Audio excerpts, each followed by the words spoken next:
You are looking at Julian's pronunciation guide, where we look at how to pronounce better some of the most mispronounced words in the world, like this other curious word. But how do you say what you're looking for today? We are looking at how to pronounce the name of the fourth Sunday in the season of Lent in Western Christian liturgical calendar. We'll be looking at how to say more names and vocabulary from the Bible. Stay tuned.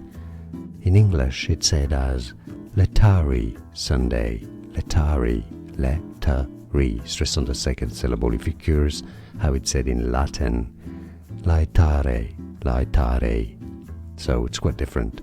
Laetare Sunday, if you want to sound more Latin, or Laetare Sunday, how most people say it. And now you know.